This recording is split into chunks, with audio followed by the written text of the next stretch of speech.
जो श्रावण के महीने में भगवान शंकर की आराधना कर रहे हैं, श्रावण के महीने में भगवान शंकर का भजन कर रहे हैं, श्रावण के महीने में शिव महापुराण की कथा को ऑनलाइन सुन रहे हैं, उनसे भी कहेंगे जितने भगवान शिव के मानने वाले हैं वो अपने अंदर एक बात उठा लेना कि मेरे शंकर भगवान तुम्हारे धन से, संपदा से, तुम्हारी सत्ता से, तुम्हारे वैभव से, तुम्हारी दौलत से कभी भी मेरा शिव प्रसन्न नहीं होता।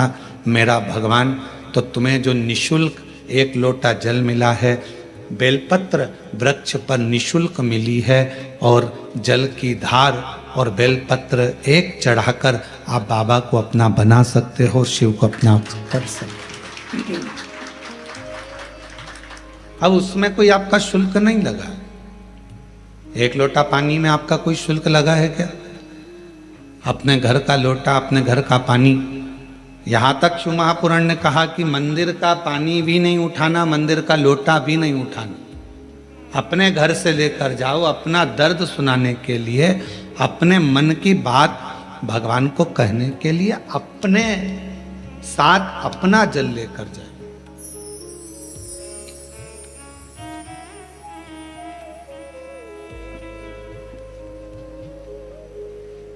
शिव महापुराण की कथा तो यहाँ तक कहती है कि भगवान की कोई भी स्तुति अगर आपको करना है तो अपने दिल में जो बात आए वो भगवान से कहो। किसी की पढ़ी पढ़ाई, किसी की सुनी सुनाई स्तुति भी हमको नहीं करना, खुद की स्तुति जो आपके दिल से निकल रही हो भगवान के लिए, उसको पुकारने के लिए, उसको बुलाने के लिए, वो स्तुति खुद करी।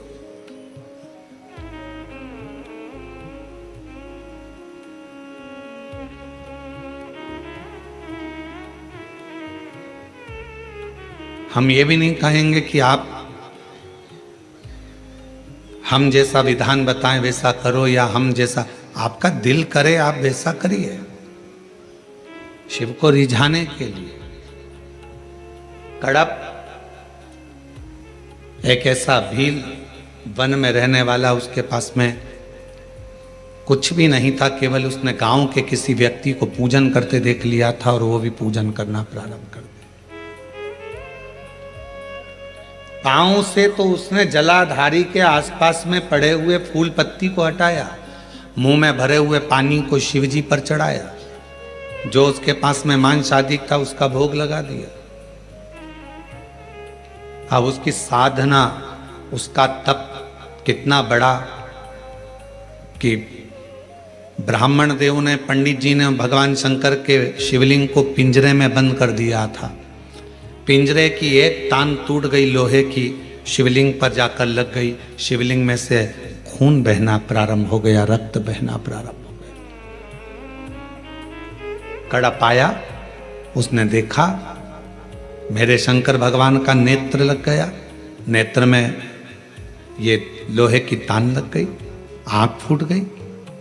हाथ लगाया, खून नहीं रुका, कपड़ा लगाया, रक्त नहीं रुका। तब उसने अपनी त्रिशूल से आंख निकाल ली और वही शिवजी के शिवलिंग पर लगा दी, वही। और भगवान शंकर उसी समय प्रकट हो गए। ना मैं तुझे जानता हूं, ना तू मुझे जानता है, केवल तेरी भक्ति। और इतनी विचित्र। कड़प से पूछा तुझे मांग क्या चाहिए?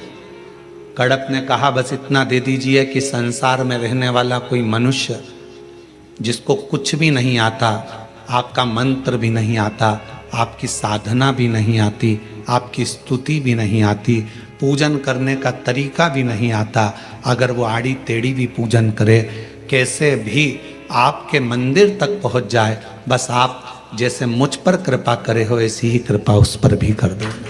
ये कड़प ने मांगा।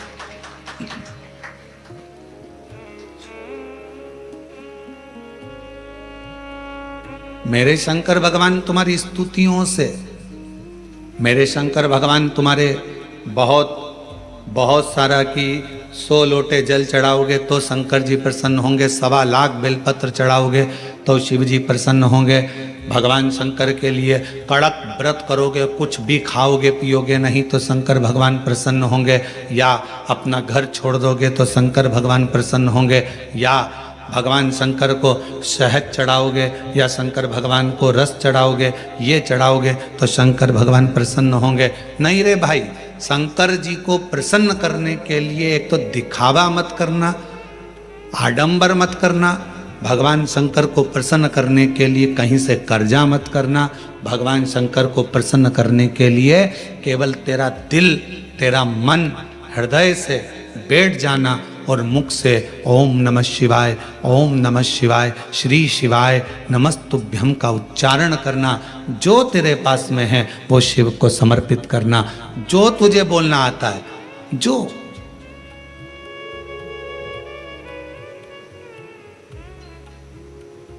छोटा सा बच्चा तोतला बोलता है, माँ को अच्छा लगता है कि नहीं लगता है? बोलो, जम के बोलो, लगता है। छोटा सा बच्चा किसी से भी अगर तोतरी भाषा में बोलेगा सबको अच्छा लगेगा। तोतरा बच्चा, छोटा बच्चा गाली भी दे देगा तो सबको अच्छा लगेगा। वही बच्चा बड़ा हो जाए, बड़ा होने के बाद गाली बक दे तो लड़ाई हो जाए। तोतरा है, माँ बाप स्वीकार करेंगे, लोग स्वीकार करेंगे। छोटा है, सब स्वीकार करेंगे। शिव जी की कथा कहती है कि भगवान शंकर को रिझाने के लिए आपकी तोतरी भाषा से, आपके निर्मल मन की भाषा से, आपके हृदय की भाषा से आप शिव जी को जैसे रिझाना चाहोगे, शंकर भगवान जल्दी प्रसन्न होंगे। और अगर आप आडंबर से, दिखावे से, छल से परमात्मा को पाने का प्रयास करोगे तो शिव कभी प्राप्त नहीं होगा। उसको पाने का तरीका ही सहजता है। निर्मल मन सो मोहि पावा, मोहि छल छिद्र कपट ना पावा। भगवान को पाने का सबसे सुंदर तरीका है कि बस हृदय से उसको पुकार।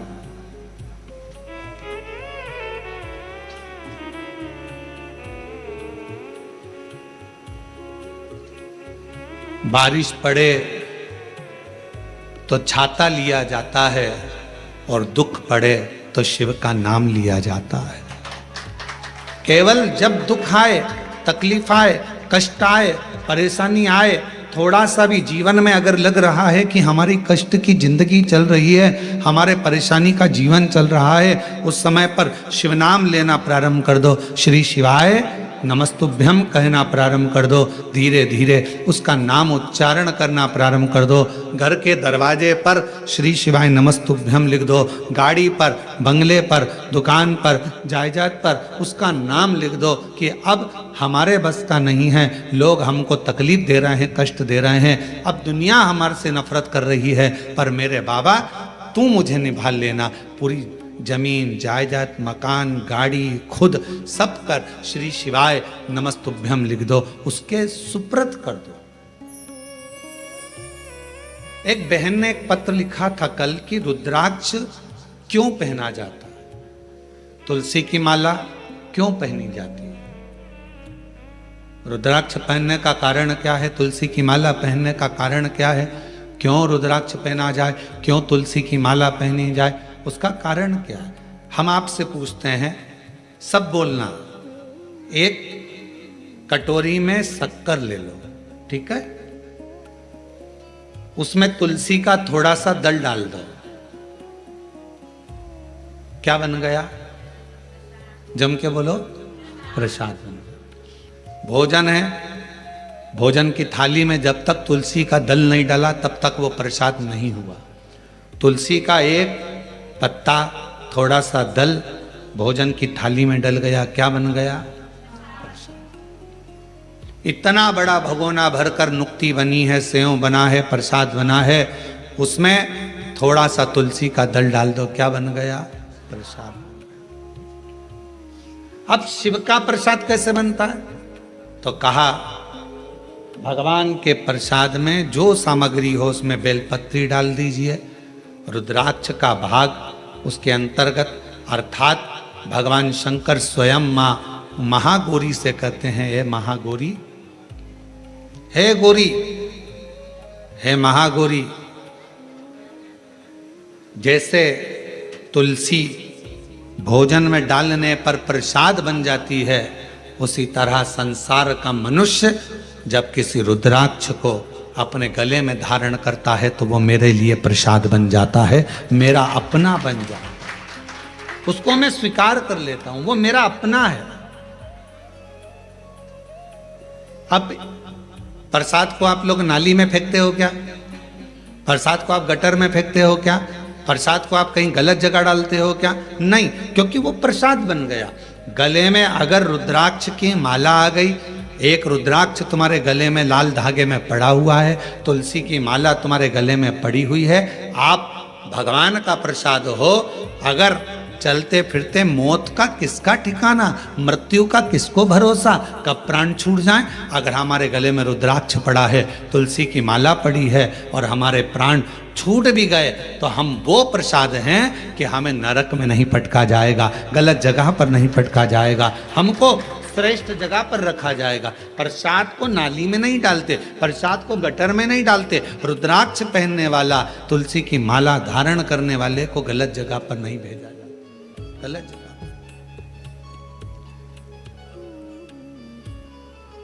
आप गले में अगर रुद्राक्ष धारण करते हो तो शिव का प्रसाद हो।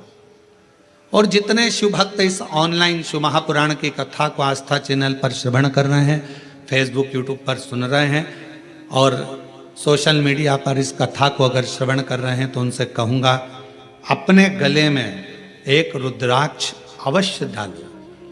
तुलसी की माला भी अगर है तो भी एक रुद्राक्ष जरूर डालो।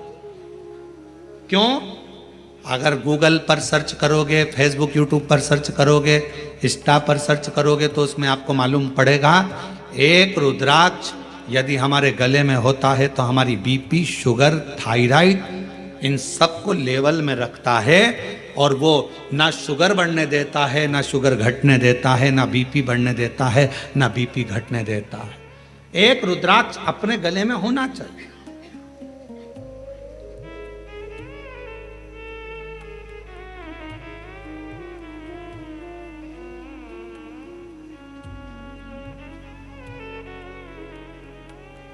एक शिवा भगत की एक कथा आती है। मालती का एक पुत्र था शिवा, उसको लोग शिव कहते थे। क्यों? क्योंकि मालती के घर में कमाने वाला कोई नहीं था, ससुर के प्राण छूट गए थे, पति शरीर से विकलांग था और मालती मेहनत करती, परिश्रम करती। घर में एक बेटे का जन्म हुआ जिसका नाम शिव के ऊपर शिवा रखा।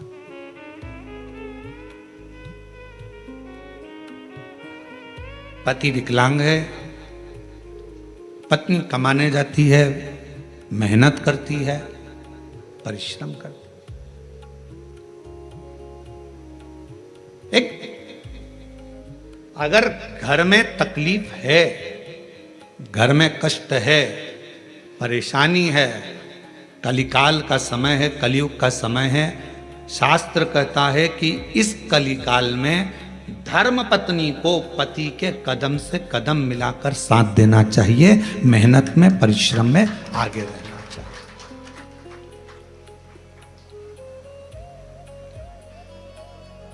वो समय गया जिस समय पर नारी केवल चौके का काम करती थी और लोग गाली देते थे, अपशब्द कहते थे, ताना देते थे, वो घर में रह लेती थी।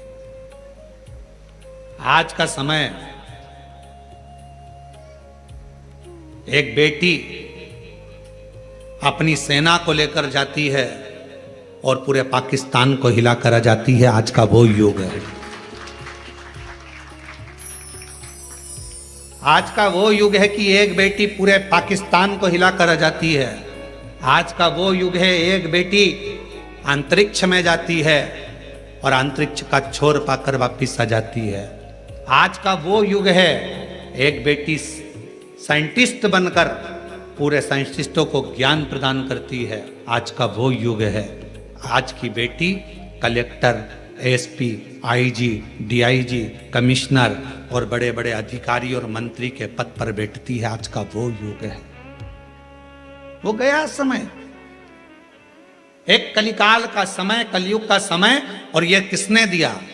कोई तुमसे पूछे कि एक स्त्री को आगे करने का अधिकार किसने दिया, तो तुम कह देना भगवान शंकर ने दिया। कहां? तारकासुर जैसा असुर सामने था, विदल उत्पल नाम के असुर सामने थे, महिषासुर सामने था। और उस महिषासुर को मारने के लिए संपूर्ण जगत के देवता, 33 कोटि देवता सामने खड़े हुए थे, पर महिषासुर नहीं मरा। आखिरी में विदल उत्पल को मारने के लिए भी मां जगत जननी जगदम्बा को आगे करा गया, और महिषासुर को मारने के लिए भी जगदम्बा को आगे करा गया। शंकर भगवान ने कितना सुंदर शब्द किया। पार्वती जी कहती हैं मैं आगे बढ़ूं, शंकर जी कहते हैं एक स्त्री पुरुष से ज्यादा बल रखती है, क्यों चिंता करती हो? एक लाइन आती है, तेरे भक्त जनों पर माता वीर पड़ी है भारी, दानव दल पर टूट पड़ो मां करके सिंह सवारी, सो सिंहों से बलशाली, अष्ट भुजाओं वाली, दुखियों के दुख निवारे, ओ मैया हम सब उतारे तेरी आरती। कितने सिंह? जम के बोलो जरा, फिर से लाइन बोलो, सो सिंहों से बलशाली, अष्ट भुजाओं वाली, दुखियों के दुखड़े निवारे। 100 सिंहों से तू बलशाली है जगत जननी, 100 सिंहों से। आप जरा विचार करिएगा, किसी व्यक्ति को अगर संबोधित किया जाता है ये तो शेर है, मतलब वन ओनली एक, और बहू को सम्मानित किया जाता है 100 पे भारी है। बोलो सही है कि गलत है? एक व्यक्ति को संबोधित किया जाता है वन ओनली, शेर है, और अगर स्त्री को संबोधित किया जाता है तो कभी कभी सास भी कह देती है मेरी बहू तो 100 पे भारी। किसकी सुने? 100 पर भारी।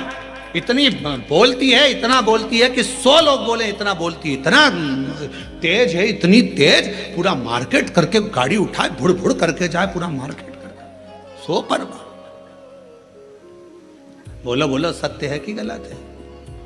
संबोधन अब किसी व्यक्ति के लिए ये तो शेर है, शेर ओनली वन, और वो 100 पूरी 100 भारी है। 100 सिंहों से बलशाली, अष्ट भुजाओं वाली, दुखियों के दुखड़े हारे, ओ मैया हम सब उतारे तेरी आरती। अब 100 सिंहों के बराबर उसमें बल है। शंकर भगवान आज के युग में, कलयुग में, अगर स्त्रियां नारियां आगे आकर कार्य कर रही हैं, स्त्रियां आगे बढ़ी हैं, तो इसमें सबसे बड़ा योगदान, सबसे बड़ी कृपा मेरे देवादिदेव महादेव की है, जिन्होंने पार्वती जी को आगे करा, मां जगदम्बा को आगे करा। तू असुरों को मार सकती है, तो भद्रकाली बन सकती है, तो कुष्मांडा बन सकती है, तो स्कंदा बन सकती है, और एक समय ऐसा आए तो तू अन्नपूर्णा भी बन सकती है। याद करिए, जब पूरा विश्व भूख से बिलख रहा था, पूरा विश्व, अकाल पड़ गया पूरी सृष्टि में, तड़पने लगे लोग, पक्षी मरने लगे, पशु मरने लगे, मानव मरने लगे, कुछ नहीं बचा। शिव अखंड समाधि में डूबे हुए थे। और शंकर भगवान अखंड समाधि में थे, देवता आए शिव जी से प्रार्थना करने के लिए, शिव जी उठते नहीं। ब्रह्मा जी आए, शिव जी उठते नहीं। इंद्र आए, शिव जी उठते नहीं। अखंड समाधि में लगे भगवान देवाधिदेव महादेव, उठने का नाम नहीं। नेत्र बंद, क्या हो रहा है मालूम नहीं, पर पार्वती माता से रहा नहीं गया। सूचना मिली पूरा ब्रह्मांड हिल रहा है, सब भूख और प्यास से तड़प रहे हैं। तब मां अंबा जगदम्बा माता पार्वती ने विचार करा, मेरे बच्चे ये संसार के लोग भूख से तड़प रहे हैं। तब मेरी मां अंबा जगदम्बा जी ने तुरंत अन्नपूर्णा का रूप धारण करा, भूमि पर चरण रखकर धान उत्पन्न किया।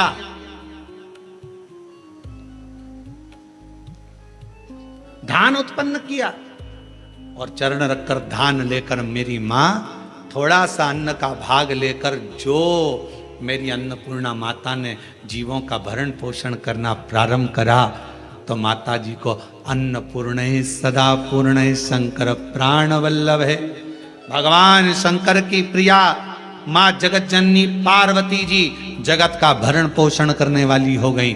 भगवान शिव के नेत्र खुले, शंकर भगवान के नेत्र खुलते से ही उनको भी, जब बहुत हजारों वर्ष की तप साधना कर ली, तो उठते से ही कुछ भूख से भाव में आई, भोजन का भाग मांगने के लिए स्वयं अन्नपूर्णा के दरवाजे पर चले गए। स्वयं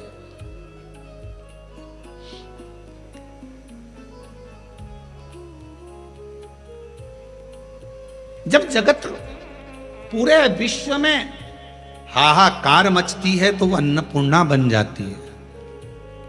अगर नारी को अगर शक्ति दी है तो किसने दी? शिव ने। शंकर भगवान कि सारे चरित्रों को उठाकर देखिएगा, केवल देवाधिदेव महादेव अपना अर्ध नारीश्वर स्वरूप का दर्शन कराते हैं। आधा शिव आधा पार्वती। पार्वती तू मेरी शक्ति है, शक्ति ही शिव है और शिव ही शक्ति है, दोनों। अब उसको समझने वाला समझे, ना समझने वाला ना। मालती बेटे का नाम शिवा रख दिया।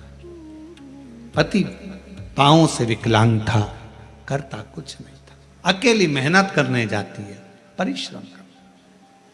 अब दुनिया की रीति है, जब एक नारी पुरुष की तरह आगे बढ़कर काम करती है और आगे बढ़ने का प्रयास करती है, तो दुनिया के लोग ताना देने का प्रयास करते हैं।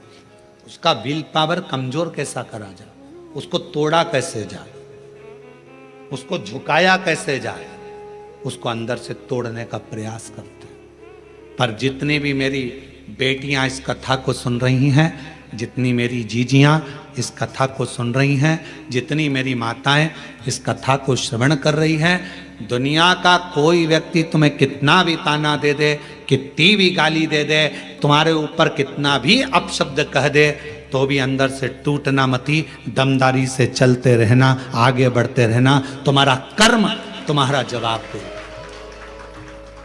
तुम्हारा कर्म तुम्हारा जवाब देगा। तुम तो बढ़ते चलो, हाथी की अलमस्तता में आगे बढ़िए, कुत्ते पीछे चिल्लाते रहेंगे। कुत्तों की वो औकात नहीं होती जो सामने आकर भोग दें, कुत्ता हमेशा पीछे ही भोगता है।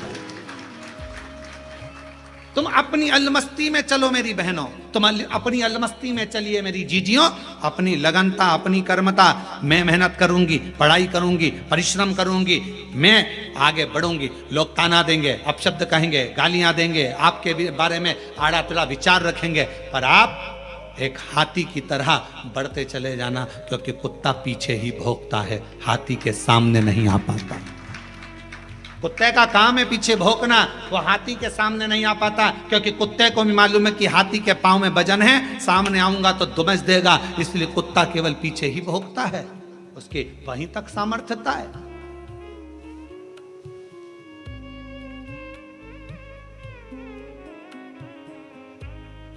एक बहन, एक बेटी, एक मां, एक स्त्री जब अपने कर्तव्य पथ पर चले, उसको सोचना नहीं चाहिए कौन क्या कहेगा। आग लगे बस्ती में, मस्ती में, क्या किसको रोइए, क्या बोलेगा? बोले हम तो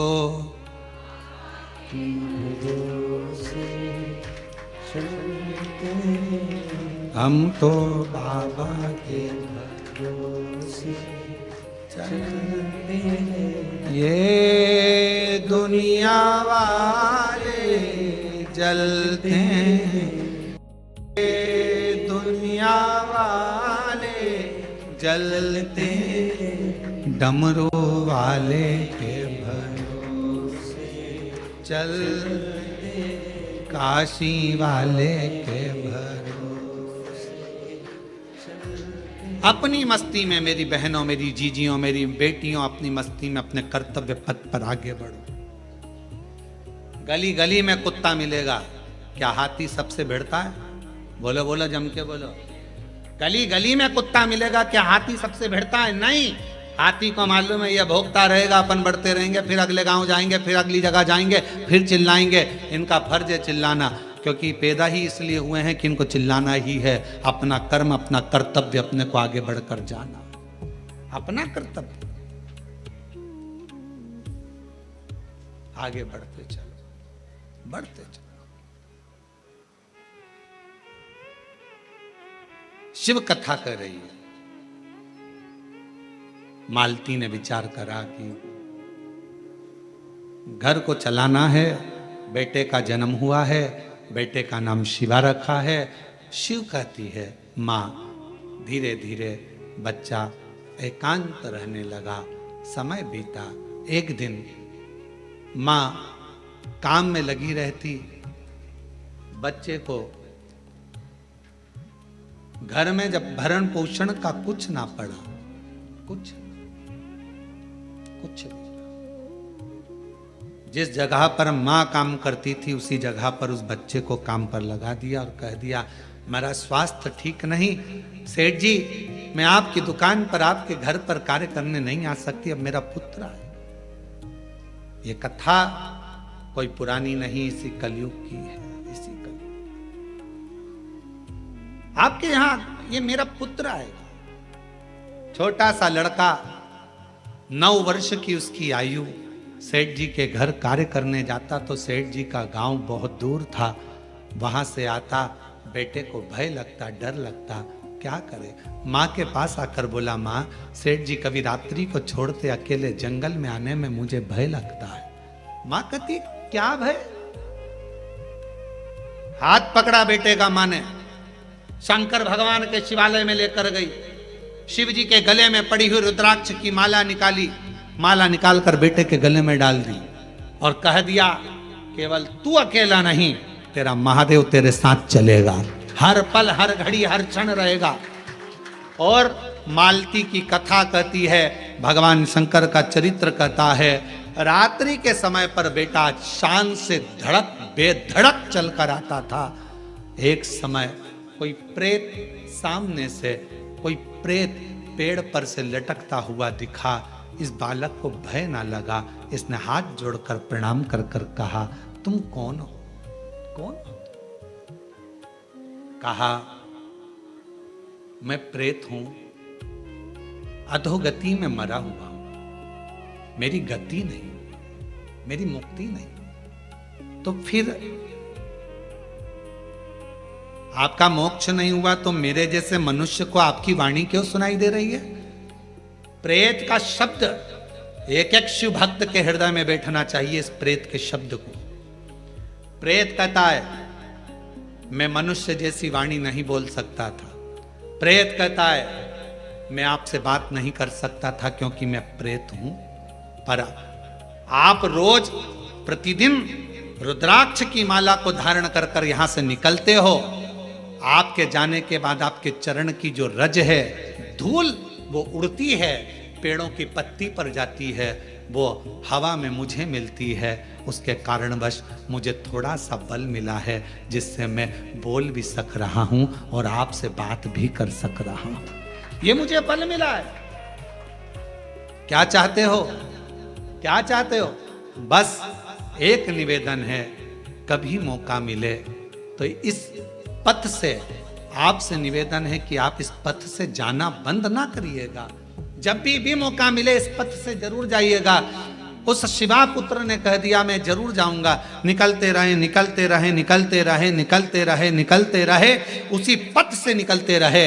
एक दिन वो प्रेत योनि से छूट गया, देव योनि में आ गया। कानों में कुंडल धले थे, सिर पर मुकुट पहना था, गले में हार पहना था, सुंदर पीतांबर पहना हुआ था और सुंदर हाथ में एक शस्त्र लिया हुआ था। हाथ जोड़कर खड़ा हो गया, आज मैं प्रेत योनि से मुक्त होकर देव योनि में आ गया, ये आपकी कृपा है। उस शिवा पुत्र ने कहा मेरी कृपा कैसे, मैंने तो कुछ करा ही नहीं, बस आपके गले में पड़े हुए रुद्राक्ष को पहनकर आप जाते थे और आपके रज से मैं कृतार्थ होता चले गया, मेरा उद्धार होता चले गया।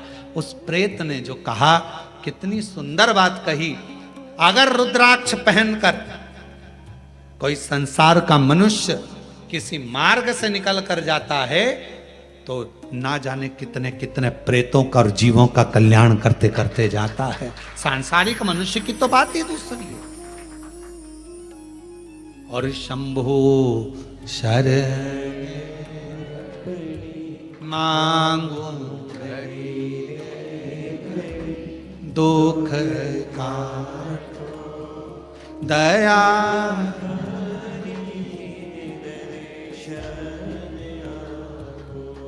शंभु शरण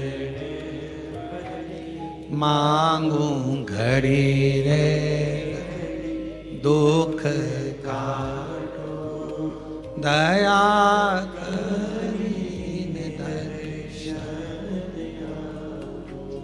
एक प्रेत की भी गति रुद्राक्ष धारण करने वाले जीव से हो जाती है। माताएं कहती हैं कि रुद्राक्ष पहनना चाहिए, क्यों नहीं। हम तुलसी की माला पहने कि रुद्राक्ष पहने, दोनों पहनो, कोई दोष तो नहीं लगेगा। कहां लिखा कि तुलसी पहनने वाले को रुद्राक्ष नहीं पहनना चाहिए, रुद्राक्ष पहनने वाले को तुलसी नहीं पहनना चाहिए। जब भगवान राम भगवान शंकर जी की आराधना करते हैं और शंकर जी भगवान राम की आराधना करते हैं तो दोनों के लिए समता है, किसी के लिए ना तुलसी से बैर ना रुद्राक्ष से बैर, दोनों धारण कर सकते। गले में एक रुद्राक्ष का मन का आपके जीवन में ना जाने कितनी व्याधियों से, कितने दुखों से तुमको निकाल देता है, कितने दुखों से। एक पत्र है, देखिए।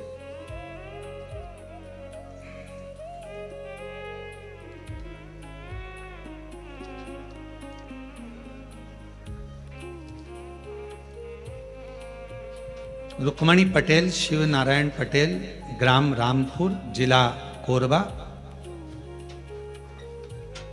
रामपुर करतला, छत्तीसगढ़ से हैं।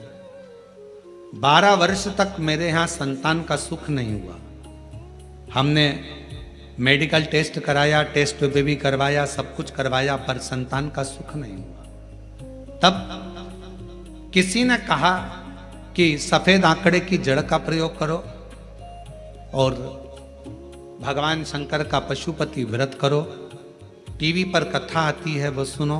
हमने सब कुछ किया, फिर बाद में जब संतान का सुख नहीं आया तो फिर वापस व्रत किया और कोकड़ी में आपकी कथा थी वो श्रवण करी। बाबा की ऐसी कृपा हुई गुरुदेव, मेरे बाबा ने 12 साल के बाद मुझे संतान दी। मैं बाबा को प्रणाम करती हूँ।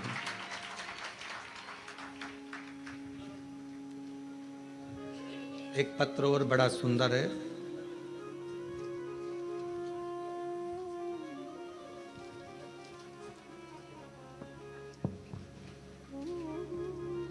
एक रुद्राक्ष के जल की क्या महत्वता इस पत्र में देखिए। मेरा नाम श्रीमती रितु डिक्सेना, ग्राम हरदी बाजार में रहती हूँ। हरदी बाजार की पुत्रवधू हूँ। बाबा, शादी के 12 वर्ष के बाद 2023 में मेरे गर्भ में मुझे तकलीफ हुई। पहले डॉक्टरों को दिखाया तो बच्चेदानी में छाले बता दिए, फिर डॉक्टर को दिखाया तो गर्भाशय में बच्चेदानी में 7 गठाने हो गए। घबरा गए। डॉक्टर ने कहा ये गठानों की जांच होगी, मालूम पड़ेगा कि कौन सी बीमारी है। हम लोग घबरा गए। तब किसी ने कहा कि सीहोर जाकर अगर वहां का रुद्राक्ष लाया जाए, और सीहोर गए। वहां से आकर गुरुजी हमने पशुपति व्रत भी किया, रुद्राक्ष को पानी में गलाकर उसका जल पीना प्रारंभ करा। और फिर 29/5/2025 में हम बिलासपुर में फिर चेकअप कराने के लिए गए। बाबा ने ऐसी कृपा कर दी, कोई ऑपरेशन करने की जरूरत नहीं पड़ी, और बाबा की कृपा से मेरी पूरी रिपोर्टें नॉर्मल आ गई। जिन रिपोर्टों को मैं अपनी फाइल में भी लगाकर लाई हूं कि मेरी सारी रिपोर्ट बाबा ने नॉर्मल कर दी। शिव शिव है, शंकर शंकर है, शिव शिव है।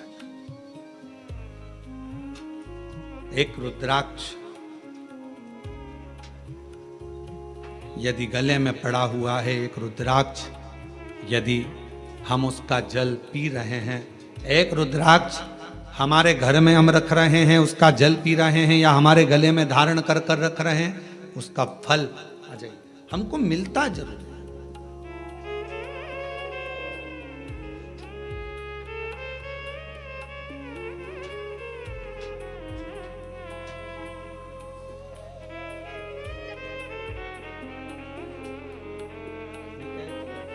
इसको ठीक है। आप ही को तकलीफ हो गई थी, बच्चादानी में 7 गठाने हो गई थी और छाले पूरे बच्चादानी में हो गए थे। डॉक्टर की कृपा, भगवान शिव की करुणा और साथ में शिव की उदारता से रुद्राक्ष के जल से आज पूरी बच्चेदानी की गठाने भी गल गई, छाले भी समाप्त हो गए, और शिव की कृपा। और तेरी कृपा का क्या है भरोसा, कब किस पर हो जाए, जरा सी हम पर कर दो, जरा सी हम पर कर दो। तेरी कृपा का क्या है भरोसा, कब किस पर हो जाए, जरा सी हम पर कर दो, जरा सी हम पर कर दो। जिस पर भी हो गई तेरी कृपा करुणा, वो भव पार हुआ, भव पार हुआ। पापी हो चाहे जितना, उसका भी बाबा उद्धार हुआ, उद्धार हुआ।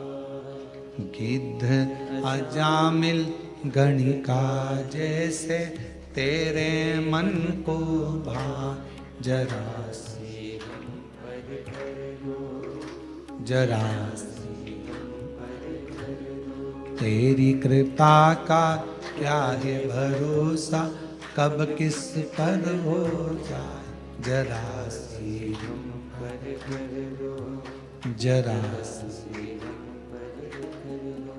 शिव कृपा, शिव करुणा।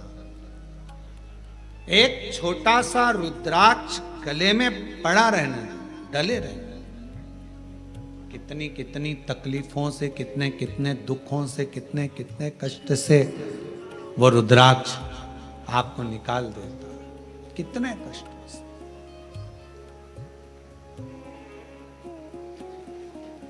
शिव महापुराण की कथा करेंगे, शंकर भगवान की भक्ति,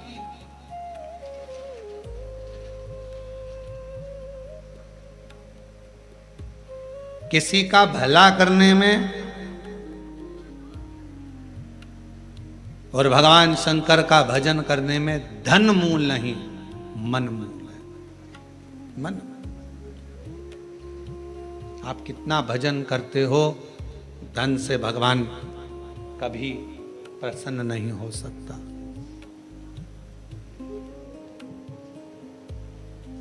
धन से भगवान कभी प्रसन्न नहीं, आडंबर से भगवान कभी प्रसन्न नहीं हो सकता। क्या था माता पार्वती जी के पास में? जिस समय मां पार्वती जी की अवस्था 6 वर्ष की हो गई और मां पार्वती जी अपना भवन छोड़कर वन में चली गई अपनी सहेलियों के साथ, एक गुफा में प्रवेश कर गई माता पार्वती जी। छोटी सी गुफा में रहकर माता पार्वती जी ने तप साधना प्रारंभ कर दी। क्या था पार्वती जी के पास में? ना माँ पार्वती जी हिमालय राज की नगरी से ना पात्र लेकर गई थी, ना पूजन का कोई सामान लेकर गई थी।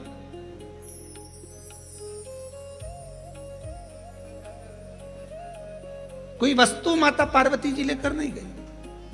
अपने पिता के घर से गई तो खाली हाथ गई।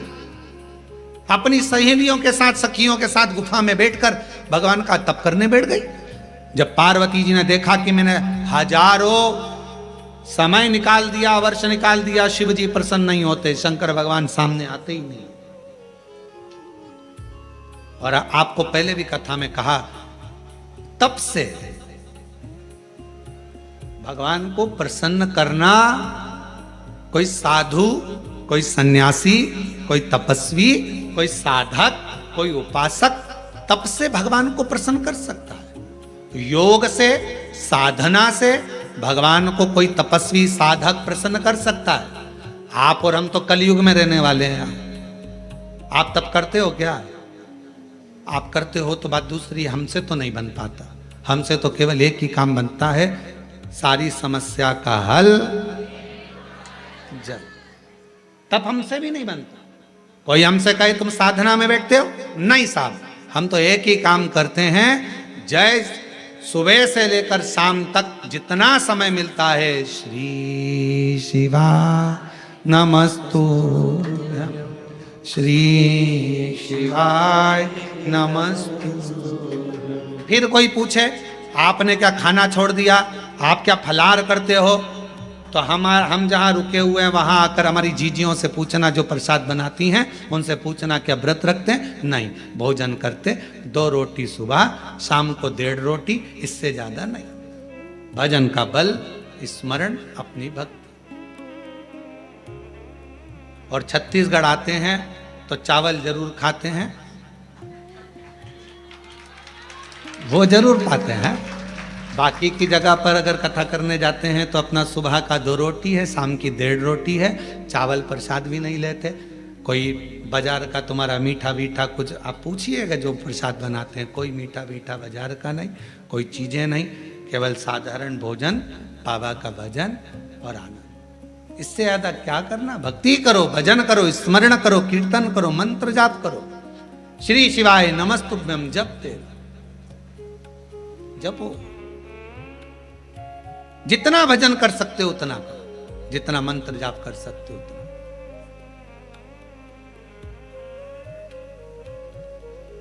और हम तो शर्मा जी आपसे भी कहेंगे, हमारा जो प्रसाद बनता है उसमें थोड़ा प्रसाद कभी योग बन जाए तो पाना।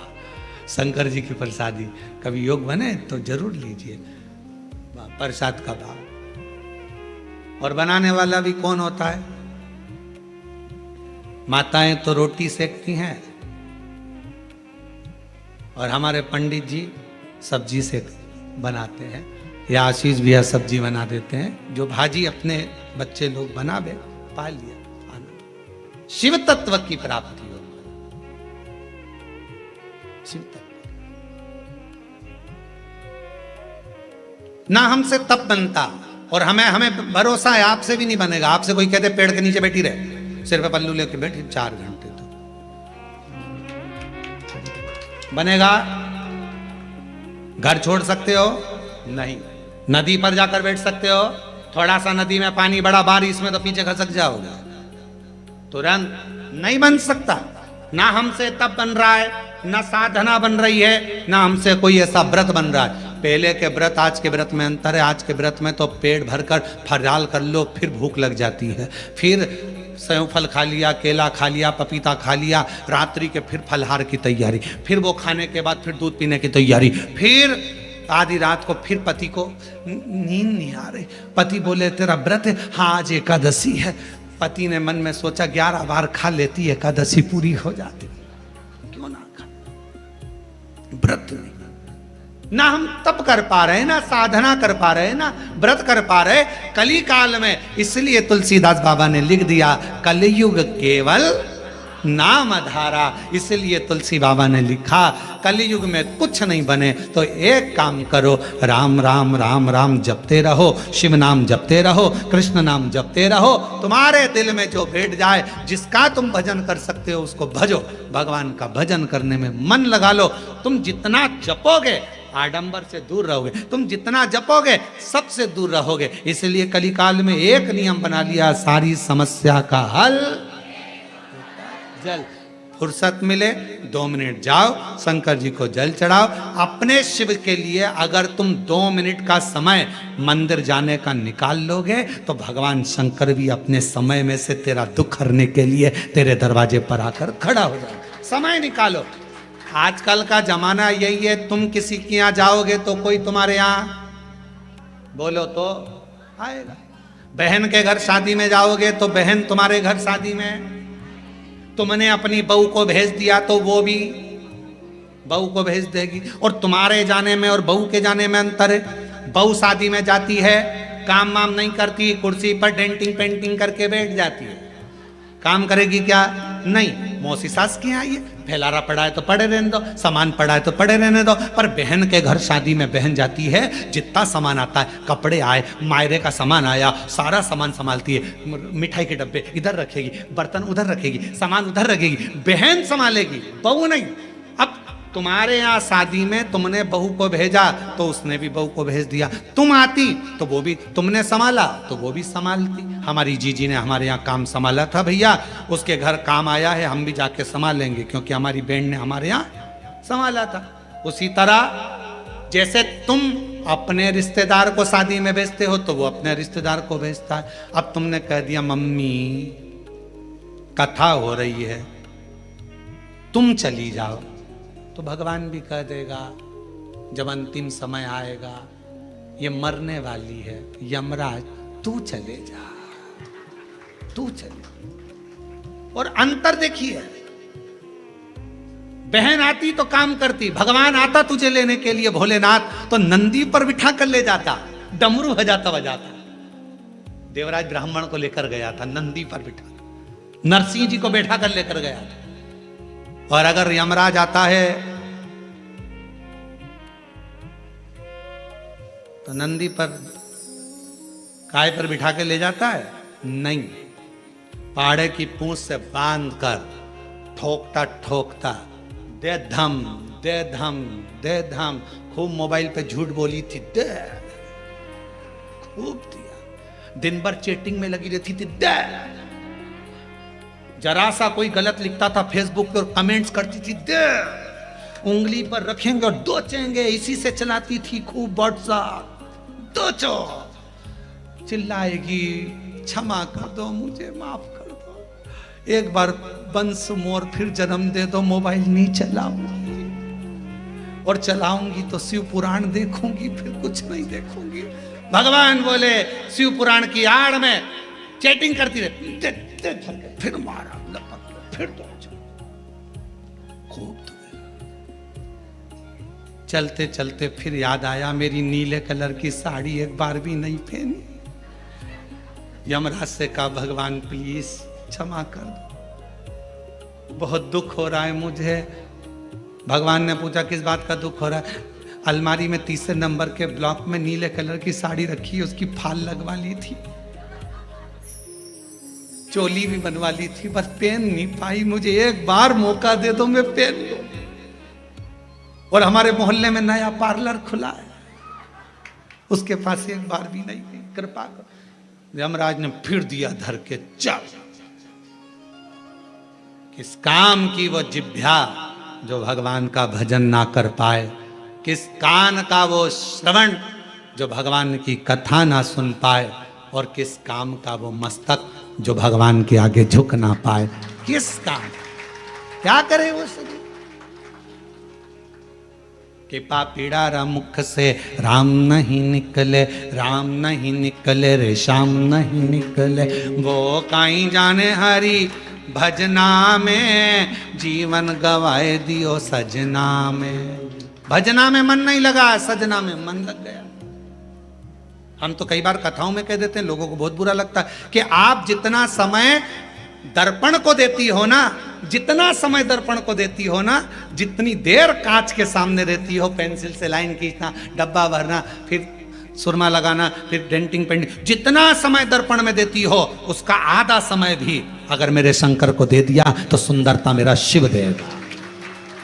आधा समय निकालकर भगवान शिव को दीजिए। और पुरुषों से निवेदन है, जितना समय फालतू की चर्चा में, व्यर्थ की बातों में, व्यर्थ के कमेंट्सों में और व्यर्थ की बातों में लगाते हो ना, उतने में से आधा समय निकालकर मेरे शंकर के मंदिर में अपनी पत्नी को साथ लेकर एक लोटा जल चढ़ाने जा, तेरी पूरी जिंदगी संवर जाए। थोड़ा सा समय निकाल। अभी कावड़ चल रही है, पूरे भारत में कावड़िया कावड़ लेकर जा रहे हैं। जितने कावड़िया भारत की भूमि पर कावड़ लेकर जा रहे हैं, उनके चरणों को मैं नमन करता हूं। कोरबा की इस भूमि से मैं दंडवत प्रणाम करता हूं कि कावड़िया सनातन धर्म को जागृत कर रहे हैं। एक कावड़िया 50 व्यक्ति को जागृत करता है, सनातन धर्म को मजबूत करता है।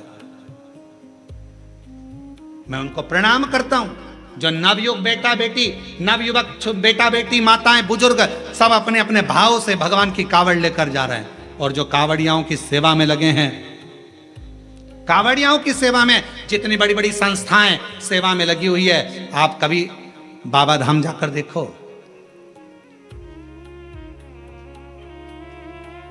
गए हो आप लोग बैद्यनाथ जी? बाबा धाम बैद्यनाथ गए? कावड़ भर के आए हो पहले कभी?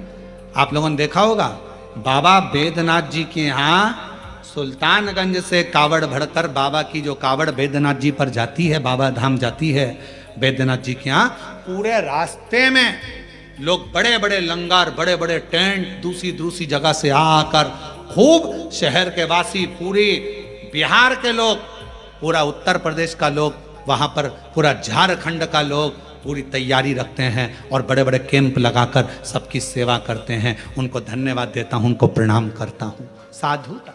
आप जाओ हरिद्वार, आप जाओ उत्तर प्रदेश, काशी, बड़े बड़े संस्थाएं, बड़े बड़े सेवादार, बड़े बड़े अपने आनंद में। आप सीहोर जाकर देखिए, सीहोर में भी बहुत संस्थाओं ने अपनी अपनी सेवाओं के क्रम चालू रखे हैं। करा रहे लोगों का मुख झूठा, किसी को पानी पिलाना, किसी को चाय पिलाना, किसी को नाश्ता कराना, अपने आनंद के साथ कर रहे हैं, भगवान की भक्ति के साथ। देखो, और कुछ लोग संसार में ऐसे भी पैदा हुए हैं जो कावड़ भरने के लिए जा रहे हैं। तो क्यों जा रहे हैं? क्यों टाइम बर्बाद कर रहे हो? क्यों कर रहे हो? क्यों लंगर चला रहे हो? क्यों भंडारा कर रहे हो? उसमें भी तकलीफ उनको हो रही। क्यों? क्योंकि ये सनातन धर्म को कभी मजबूत होता नहीं देख सकते। कभी इन्होंने जिंदगी भर केवल एक ही कसम खाई है कि हम सनातन को नीचे ले जाएंगे, ऊंचा नहीं। सनातन को ऊंचा ले जाने का प्रयास करो। इस भारत की भूमि को फिर विश्व गुरु बनाने का प्रयास करो। इस भारत की भूमि को फिर श्रेष्ठ बनाने का प्रयास अग्रता रखिए। साधुता है। और भारत की भूमि पर ऐसे ऐसे मुख्यमंत्री हुए हैं जो कावड़ियाओं पे फूल की वर्षा कर रहे हैं। साधुता है इनको, बहुत बहुत साधुता। शिव तत्व को पहचान। भगवान को पाने के लिए धन की जरूरत नहीं, मन की जरूरत है, संपदा की जरूरत नहीं है। आपका मन जितना प्रबल होगा, शिव उतना ही जल्दी। मेरे शंकर भगवान को राजी करने के लिए मां जगत जननी जगदम्बा एक गुफा के अंदर प्रवेश कर गई। माता के पास में कुछ भी नहीं, पिता के पास से कुछ भी लेकर नहीं, कुछ भी नहीं, कोई वस्तु नहीं, कोई सामग्री नहीं, खा लिया। संसार की रीत है, मुट्ठी बांधे आया जग में। बोलते जाओ, आप लोगों को मालूम होगा। मुट्ठी बांधे आया जग में, लोग कहते हैं हाथ पसारे जाएगा। क्या तू लेकर आया जग में, क्या तू लेकर जाएगा?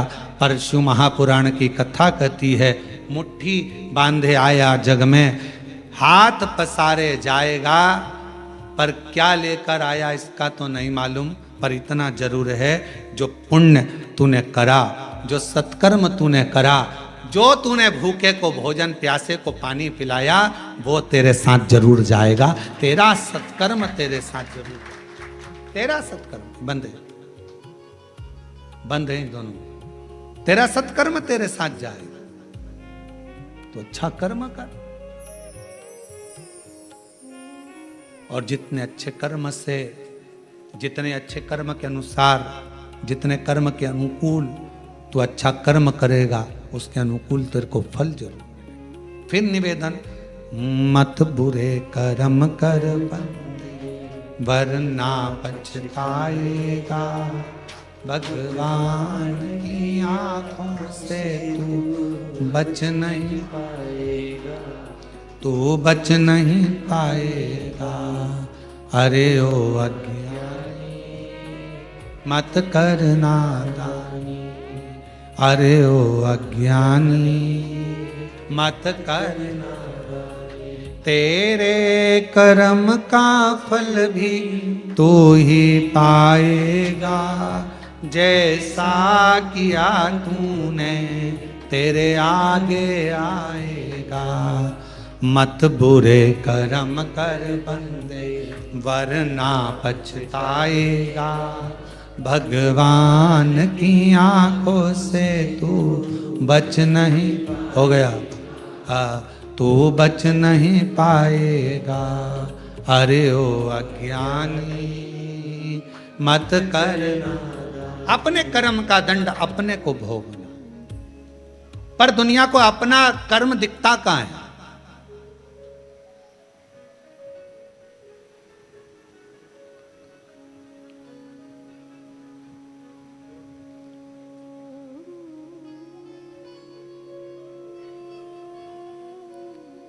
एक स्मरण में नहीं आ रहा है शिवलिंग का,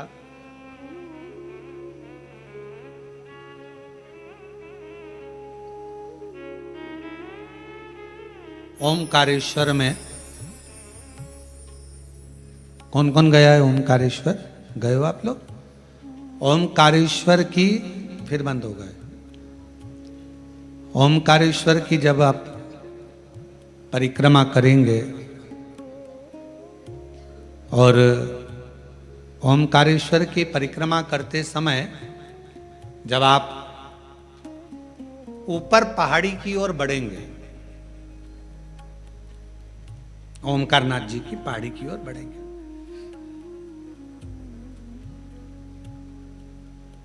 एक गौरी केदार मंदिर आता है, गौरी शंकर मंदिर। एक गौरी केदार या गौरी शंकर मंदिर का स्मरण होगा तो कभी, बहुत प्राचीन मंदिर है, बहुत प्राचीन मंदिर, बहुत प्राचीन। जितने भी लोग ओमकारेश्वर जाएं तो वहां जरूर परिक्रमा मार्ग में ऊपर की ओर जाकर दर्शन करें। परिक्रमा बहुत प्राचीन है, कई शताब्दियों पुराना, बहुत प्राचीन, बहुत प्राचीन। वहां एक शिवलिंग है, लगभग 5.5 से 6 फीट की हाइट का, काले पाषाण का है, बहुत बड़ा है, बहुत बड़ा।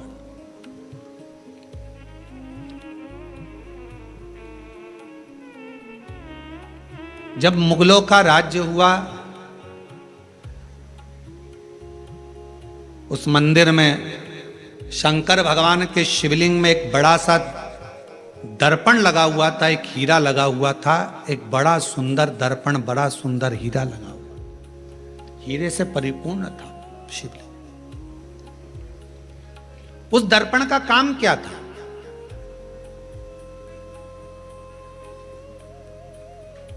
उस दर्पण का क्या काम था? उस दर्पण का केवल एक काम था, उस हीरे का एक काम था, जो उसके सामने आता था उसका पुराना जन्म और आने वाला जन्म, वो दर्पण, वो हीरा बता देता था कि अगले जन्म में क्या था, इसने क्या कर्म करा था, और इस जन्म में भोगने के बाद जो अगला जन्म पाएगा उसमें क्या करेगा।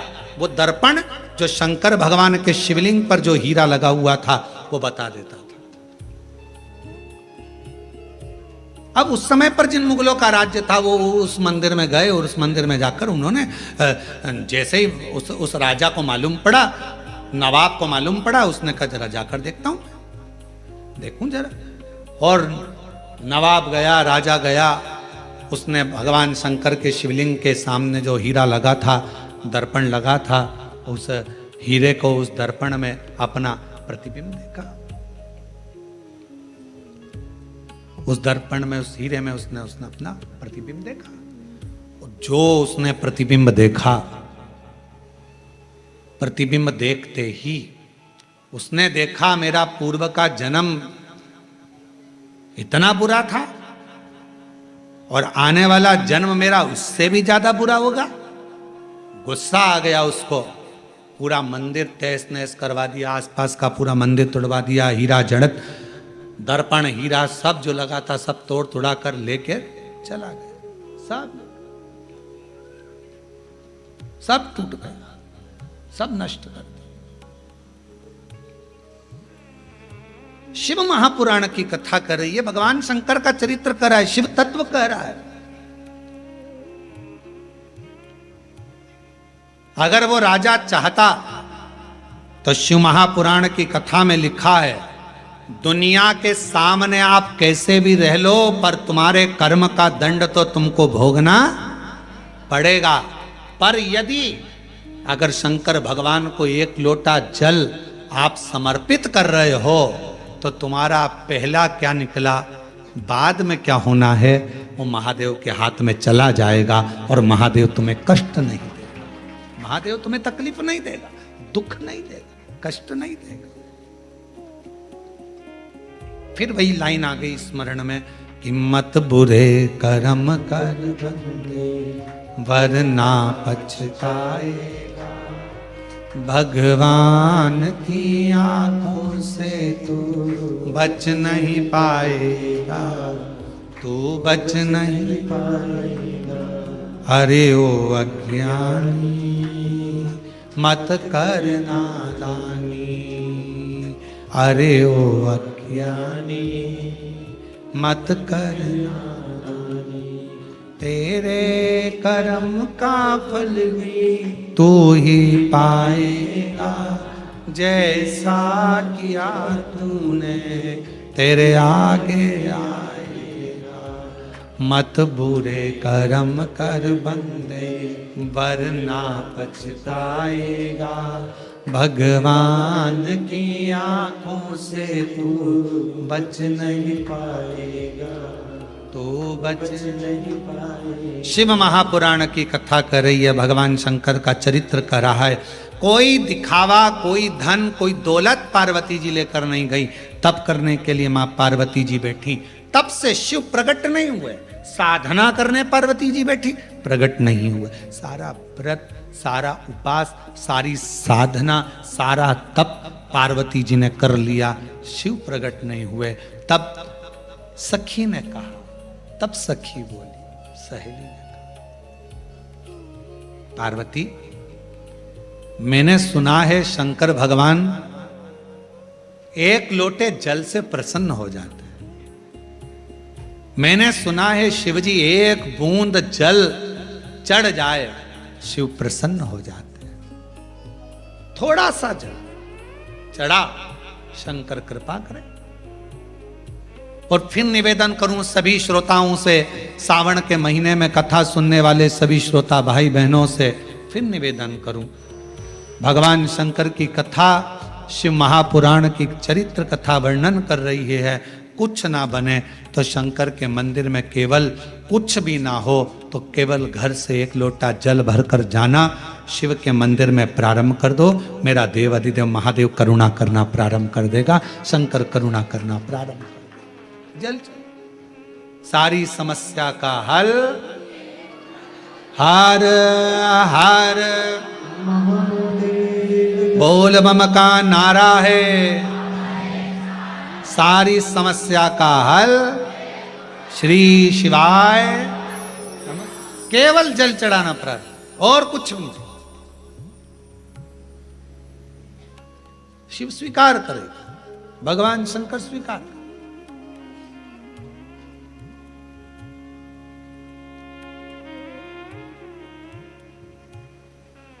शिव कथा कर रही है।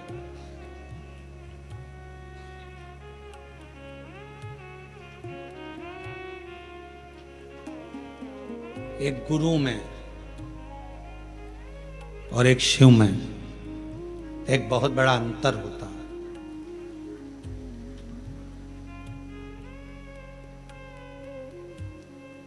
कभी कभी जैसे माता पार्वती जी को उनकी सहेली गुरु बन गई, कभी कभी कोई बेस्ट फ्रेंड, कोई अच्छी सहेली, कोई अच्छा दोस्त जो सत्संग में लगा रहने वाला है, संकीर्तन में लगा रहने वाला है, भगवान से जुड़ा हुआ हो, गुरुओं से जुड़ा हुआ हो, कभी कभी वो भी गुरु बनकर ज्ञान दे जाता है। पार्वती जी की सहेली ने पार्वती जी को ज्ञान यही भाव से दिया। जल चढ़ा, पार्वती जी ने बालू रेत का शिवलिंग बना लिया, वहीं की मिट्टी उठाकर और सहेली के कहने पर जल चढ़ाना प्रारंभ करा। और जो जल चढ़ाना प्रारंभ करा, भूखी प्यासी रहकर बेलपत्र समर्पित कर कर जो पार्वती जी ने तप साधना करना प्रारंभ करी, जल चढ़ाना, शिव के पार्थिव लिंग का पूजन करना। और शिव महापुराण में वर्णन है, लिंग पुराण में वर्णन है, स्कंद पुराण में वर्णन है, कुर्म पुराण में वर्णन है कि पार्थिव लिंग का पूजन करने वाला व्यक्ति जिंदगी में सारे सुख पा लेता है। पार्थिव लिंग का पूजन करने वाला।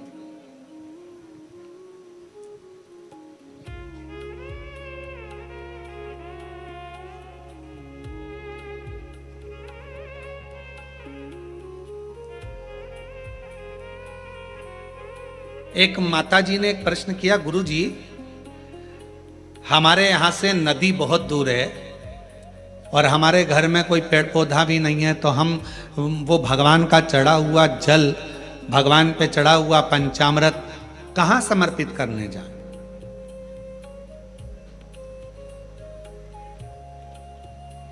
हमने कहा कि मिट्टी तो है तुम्हारे घर में, तो कहा मिट्टी तो है। हमने पूछा कितनी मिट्टी मिल जाएगी? उन्होंने कहा गुरु जी ये तुम जितनी बोलो, 1 तगाड़ी 2 तगाड़ी 10 तगाड़ी, जितनी मिट्टी बोलो उतनी मिल जाएगी। हमने कहा तुम्हारे यहाँ पर बड़ा सारा थाल है? हाँ। थाल भर के मिट्टी ला सकते हो? हाँ। हमने कहा लेकर आना। हम जहाँ ठहरे हुए थे पर वो थाल भरकर मिट्टी लाए। एक बड़ा सा आरती करते ना हमारे शर्मा जी, वो आरती करने के लिए भी थाली नहीं लाए, थाल लाए।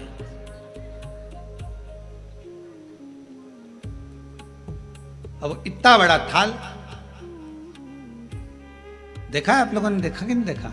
कहाँ है वो थाल का? अच्छा रखा, देखा तो है ना तुम लोगों ने आरती के समय पे, या फिर शाम को आएगा आरती में, तुम देख लेना है।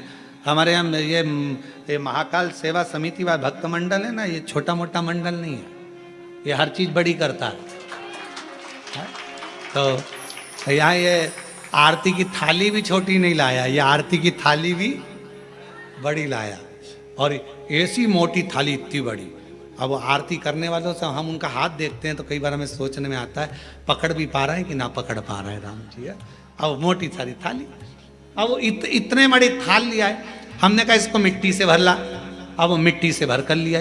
अब मिट्टी से भर कर लाई, हमने उसको बीच का जो भाग था उसमें थोड़ा सा चंदन अगर तगर डालकर, सुंदर बढ़िया उसको चंदन का छींटा देकर, दही आदि मिलाकर, घी मिलाकर उसका शिवलिंग बीच में बना दिया। अब जैसे ये थाली और मिट्टी से भरी, बीच में शिवलिंग बना दिया। शिवलिंग बनाकर वहीं उंगली से जलाधारी बना दी। अब हमने कहा इस पे जल चढ़ा, पानी दिख रहा है कहीं पर? कि नहीं गुरुजी। दूध चढ़ा, कहीं दिख रहा है गुरुजी? नहीं गुरुजी। दही चढ़ा, कहीं दिख रहा है? शहद दिख रहा है? घी दिख रहा है? नहीं। फिर पानी चढ़ा, कहाँ गया वो शहद? कहाँ गया वो दल? कहाँ गया वो दूध? सब जो थाली में मिट्टी भरी थी सब उसने सोख लिया। शिवलिंग बीच में वैसा की वैसा ही रह गया। और अब उसे विसर्जन कहाँ करे? तो 1 लोटा जल डालना, बाद में पूरा शिवलिंग विसर्जन हो जाएगा। उस मिट्टी को किसी गमले में ले जाके डाल देना। शंकर भगवान अपनी अलमस्ती के आनंद में पार्थिव पार्थिव हो, पार्थिव पार्थिव है। 23 जुलाई को आप लोग जब बाबा का अभिषेक करें, शाम के समय 7 बजे से 8 बजे तक आप और हम बैठेंगे। ऑनलाइन अभिषेक चलेगा श्रावण के महीने का। पार्थिव अभिषेक करते समय शाम को जब 8 बजे विसर्जन का समय आए, आपका मन पड़े दूसरे दिन विसर्जन करो, आपका मन पड़े रात्रि में, शाम के समय जब अभिषेक पूर्ण हो जाए, विसर्जन का जब मंत्र बोल दिया जाए, आप विसर्जन करें।